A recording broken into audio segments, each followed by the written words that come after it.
Цифровая трансформация перестала быть вопросом будущего. Это не фантастика, не эксперимент. Нейротехнологии, платформы и решения. Спасибо.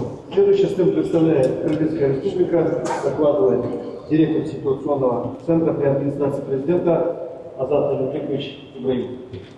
Уважаемые главы государств, позвольте поприветствовать вас на стенде Кыргызской республики и приступить к презентации информационных систем на основе искусственного интеллекта, которые мы отобрали для демонстрации на сегодняшнем экономическом форуме.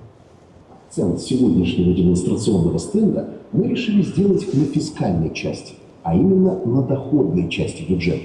Поэтому мы привезли 4 цифровых решения, призванных улучшить фискальные показатели государства. Решение для таможенного органа.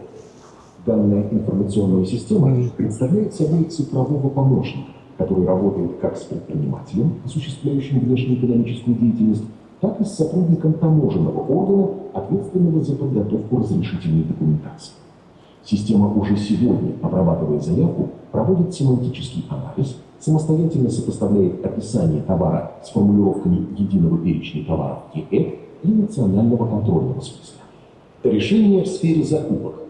Вопрос внедрения искусственного интеллекта в сферу закупок обусловлен необходимостью перехода от устаревшего и малоэффективного ручного процесса закупки к интеллектуальной системе, позволяющей автоматизировать рутинные процессы, экономить время, исключить человеческий фактор. Следующее направление применения инновационных технологий – это сфера грузоперевозок.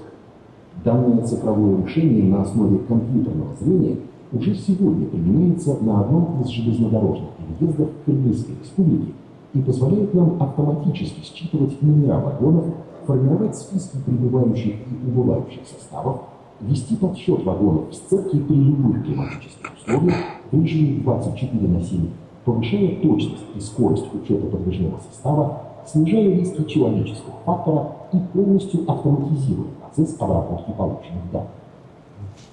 Уважаемые главы государств, технологии, основанные на искусственном интеллекте, перестали быть элементом фантастики или дальней перспективы. Сегодня это уже реальные цифровые инструменты, которые выступают в качестве мощного драйвера развития различных сфер государства.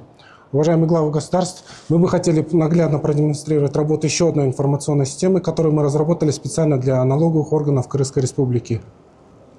Информационная система AI-Кузет. Данная система представляет собой платформу углубленного аналитического налогового анализа данных из 17 государственных систем в целях выявления возможных рисков уклонения от уплаты налоговых платежей. На сегодняшний день система запущена в боевом режиме, она работает с реальными данными. Для наглядной демонстрации мы привезли реальный кейс, который был выявлен в ходе анализа системы. Уважаемые главы государств, как вы видите, система, имитируя живое взаимодействие, доводит все выявленные недочеты в работе компании, выявленной системой. Основная задача – устранить выявленные недочеты, а также способствовать скорейшей выплате той разницы, которая компании была определена. В завершении чата обязательно система предложит ответственному лицу юридической компании оплатить те суммы до начисления, которые были определены. По результатам завершения система сформирует протокол и направит на дальнейшее сопровождение инспектору налоговой службы для дальнейшего осуществления контроля. Общие показатели работы системы на сегодняшний день. Как вы видите, сегодня система в активном режиме самостоятельно выявила до начисления в размере 8 миллиардов. В ближайшей перспективе мы ожидаем до начисления в размере 30 миллиардов сомов.